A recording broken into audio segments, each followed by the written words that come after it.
wararka ka imanaya gobolka Sanaag dhinaciisa bari ayaa sheegaya in saaka uu dagaal ku dhexmaray ciidamada maamulka Puntland iyo kuwa Somaliland meel u dhow degmada Dhahar dagaalkaasi oo la sheegay inuu sababay khasaare isugu jira dhimasho iyo dhaawac ciidamada Somaliland ayaa maalmihii la soo dhaafay ay adkeeyay ammaanka deegaana ka tirsan gobolkaasi Sanaag dhinaciisa bari oo muran uu kala dhaxeeyo maamulka Puntland halkaasi oo ay ka bilaabantay diiwaangelinta doorashada Somaliland ee 2017 wariyahayaga Faadme Yaasin Jaamac ayaa warbixintan ka soo dirtay magaalada Boosaaso. dagaalkan oo sababay dhimasho iyo dhaawac ayaa saaka waaberigii waxa uu ka bilowday deegaanka Booda Cad oo 40 kiiloomitir u jirta degmada Dhahar kadib markii iska horimaad uu dhex maray ciidamo ka tirsan maamulka Puntland iyo kuwa Somaliland oo deegaankaas ka waday diiwaangelinta dadweynaha ee la damacsan yahay inay ka codeeyaan gobolka Sanaag waxaana lagu soo waramayaa in dhinacyada dagaalamay ay isu adeegsadeen hubka culus taliye ku-xigeenka ciidamada booliiska Puntland Colonel Jaamac Saxardiid oo aan khadka telefoonka kula xiriiray isaga oo ku sugan goobta lagu dagaalamay ayaa sheegay in ciidamada Puntland laga dilay hal askari kalena laga dhaawacay isla markaasna ciidamada Somaliland ay ka dileen 5 askari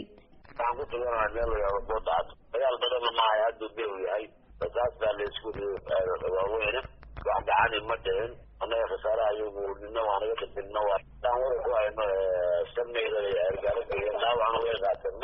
taliye ku-xigeenka ciidanka booliiska Puntland ayaa sidoo kale sheegay in fariisimada ciidamada Puntland iyo kuwa Somaliland ay aad isugu dhow yihiin balse iminka aysan jirin wax bad ah oo socota dagaalkuna uu yahay bilow dagaalka labadeeda gobol ma kala fogaan dagaalku waa bilow si dhaqaale loo gaaraya laga dhaawacmay dhinaca kale taliye ku-xigeenka ciidanka booliiska Puntland ayaa VOA u xaqiijiyay in xildhibaan ka tirsan maamulka Puntland uu gacanta u galay ciidamada Somaliland xilli uu sheegay inuu safar u ahaa degmada Dhahar balse uu soo maray wada ay fadhiyaan ciidamada Somaliland xildhibaan wato anaga aan maaragtay nagafagin dhinaca Dhahar sidoo nolol soo sameyn baa u dalgaaray ma garo safirada uu ma garo karo oo ay la socday kulli rishad baa la socday waxa warku ku hayaa in markuu soo galay ciidanka uu kala wareegay gaarigu la dhacay sidoo uu gaareen ma naqaano maxamed Faarax la yiraahdaa guud ahaanba deegaamada Puntland ayaa waxaa laga dareemayaa saameynta colaadda ka soo cusboonaatay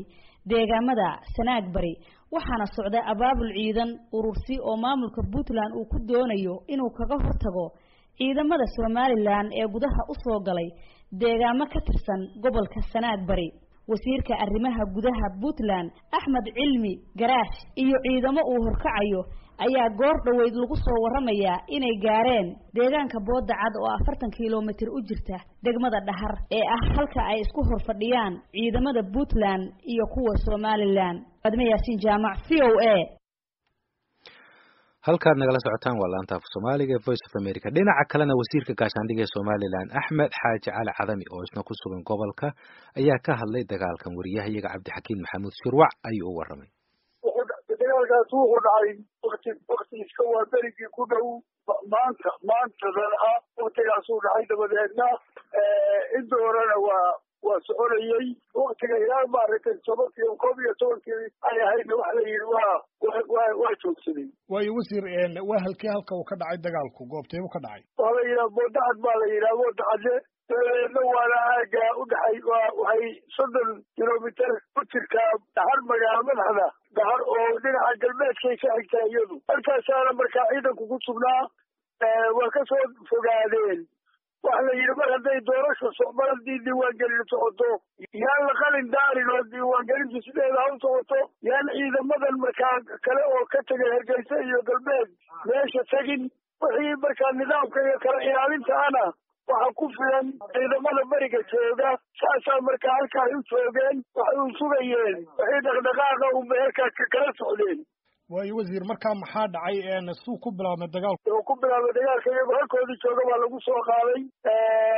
ciidan markaa dabcan ku soo talagalay dagaal ba u yimid waqtigaa ay halkii joogeen iyaguna dabcan way isdifaaceen dagaalkii muddaha buu socday waa laga gacan sareeyey ciidanka isaga wax soo daandaansadoo meesha yimid waayo waayo wasiir marka waa ay cidda dagaalka soo qaaday sheegaysa ee laga gacan saray ciidamada Puntland baa soo qaaday waa hagaag khasaare intee leg baa ka dhashay dagaalka waxaa tilmaantay in saaka subaxii bilaabmay ilaa iyo barqadiina uu socday khasaaraha waxa weeye khasaaraha meesha ka dhacay waxaa ugu weyn matala niman maxaabiista waa la qabtay oo tiradoodu ilaa 6 barna 8 labadaaba la yidhi dabadeedna intaas waa ka dhacday baabuur waa la gubay 2 baabuur oo kalena oo iska rogayaalana waa laga qabsaday intaasaa dhaawacna waa jiraa marka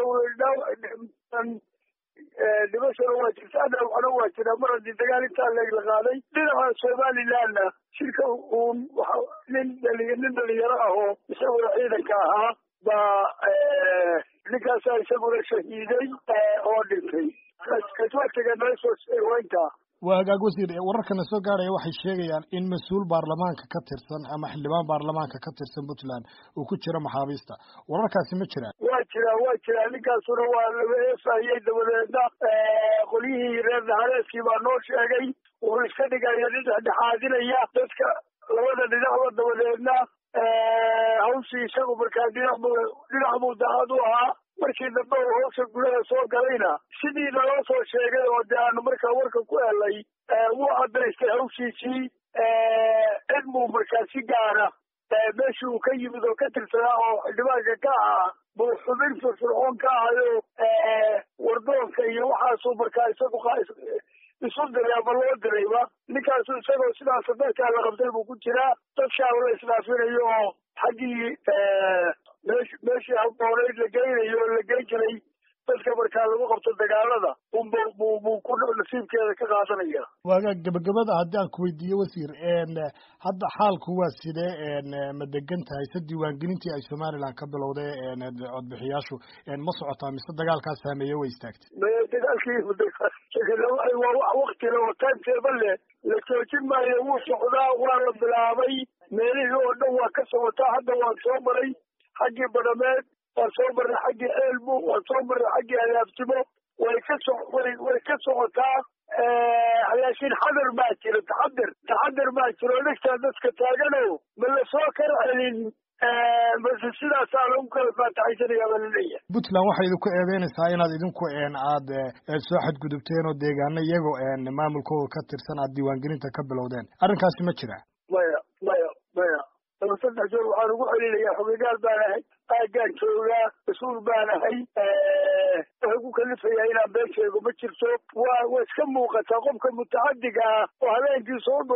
dhuumaalaysta waa berigana qarxiya oo inuu yidhaahdo oo ku daro misale yidhaah anaa halkayga loogu yimi dhulka waa la kala leeyahay xuduud buu leeyahay haddaad markaa dhulka matalan maabkaarayso wadacada halkaan kuu sheegayaa waa dhul darafyada u sokeeya oo